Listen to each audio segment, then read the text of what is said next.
போராட்டம் முருக பக்தர்களுக்கு எதிரானதல்ல. முருக பக்தர்கள் சனாதன கும்பலின் சதி அரசியலுக்கு இரையாகிவிட வேண்டாம், பலியாகிவிட வேண்டாம் என்று சுட்டிக்காட்டுவதற்காகத்தான் நாங்கள் இங்கே குவிந்திருக்கிறோம், கூடியிருக்கிறோம், கைகோர்த்து நிற்கிறோம். மதுரை மண் மத நல்லிணக்கத்திற்கு பெயர் போன மண். குறிப்பாக திருப்பரங்குன்றத்தில் இஸ்லாமியர்களும் இந்துக்களும் சகோதரத்துவத்தோடு ஒற்றுமையாக மகிழ்ச்சியாக வாழ்ந்து கொண்டிருக்கிறார்கள். அவர்கள் யாரும் இஸ்லாமியர்களை பகைத்துக் கொள்ளவில்லை. அதேபோல் இஸ்லாமியர்கள் இந்துக்களை பகையாக கருதவில்லை. அப்படிப்பட்ட ஒரு சூழலில் திருப்பரங்குன்றத்திலே ஏதோ பகைமை இருப்பதை போன்ற ஒரு தோற்றத்தை உருவாக்குகிறார்கள். அதை வைத்து அரசியல் செய்ய முயற்சிக்கிறார்கள். முருக பக்தர்களுக்கு இவர்கள் ஏதோ பாதுகாவலர்கள் என்பதை போல காட்டிக்கொள்ள முயற்சிக்கிறார்கள். இந்துக்களாக இருக்கிற ஒவ்வொருவரும் தமிழ்நாட்டை பொறுத்தவரையில் ஒவ்வொருவரும் முருக பக்தர்கள் தான். முருகனை விரும்பாதவர்கள் யாரும் இல்லை, முருகனை வழிபடாதவர்கள் யாரும் இல்லை. எல்லா கட்சிகளிலும் முருக பக்தர்கள் உண்டு. அனைத்து கட்சி தோழர்களும் முருக பக்தர்களாக இருக்கிறார்கள். நாங்கள் யாரும் இந்த கோரிக்கையை வைக்கவில்லை. எங்களுக்காக மாநாடு நடத்துங்கள் என்று எந்த கட்சியை சார்ந்த முருக பக்தர்களும் கோரிக்கை வைக்கவில்லை. இவர்களின் அஜெண்டாவை, செயல் திட்டத்தை நடைமுறைப்படுத்துவதற்காக, பாஜகவை இங்கே வளர்ப்பதற்காக, மதத்தின் அடிப்படையிலே அரசியல் ஆதாயம் தேடுவதற்காக இந்த உத்தியை கையாளுகிறார்கள். இதற்கு முருக பக்தர்கள் ஏமாந்துவிட வேண்டாம் என்று இந்த மனித செங்கிலி போராட்டத்தின் ஊடாக வேண்டுகோள் விடுக்கிறோம்.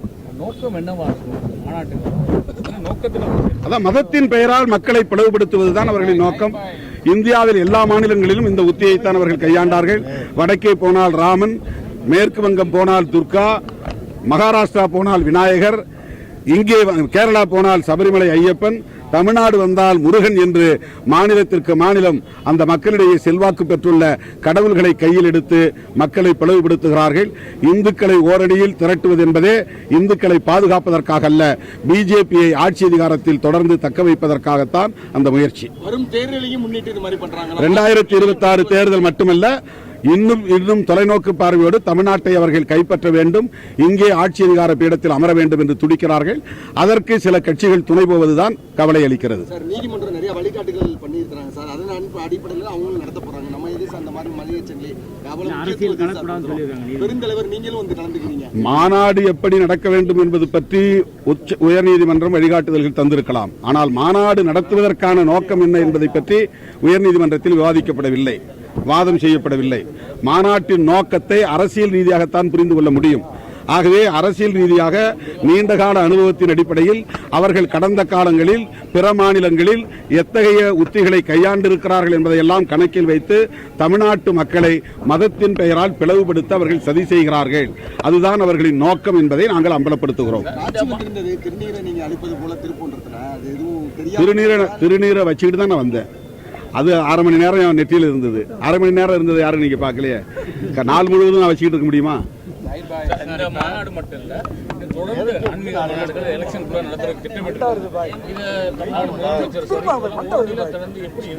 அவருடைய நோக்கம் என்னங்கிறத நாங்கள் அப்பப்போ கூடி அம்பலப்படுத்துவோம்.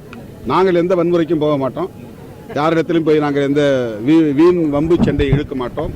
ஆனால் அவர்களுடைய நோக்கத்தை பிற மாநிலங்களில் வேடிக்கை பார்த்தது போல் நாங்கள் வேடிக்கை பார்க்க மாட்டோம். அனைவரும் ஒன்று சேர்ந்து அவர்களின் நோக்கத்தை அம்பலப்படுத்திக் கொண்டே இருப்போம். தமிழ்நாட்டு மக்கள் விழிப்பாக இருக்க வேண்டும் என்பதை சுட்டிக்காட்டிக் கொண்டே இருப்போம். சார், குறிப்பாக அந்த திருச்செந்தூர் குடமுழுக்கை பற்றி இப்போ பேசிட்டு இருக்காங்க. அதில் வந்து தமிழிலும் நடத்தப்படும் அப்படின்னு நேற்று அமைச்சர் சொன்னார். ஏன் தமிழில் தான் நடத்துவோம்னு சொல்றதுக்கு அமைச்சருக்கு இது இல்லை, தமிழிலும் நடத்தப்படும் சொல்றாரு அப்படின்னு சொல்லி விமர்சனம். இது ஒரு முதற்கட்டம். தமிழிலும் நடத்துவோம், பிறகு தமிழில் மட்டுமே நடத்துவோம் என்கிற நிலை வரும்.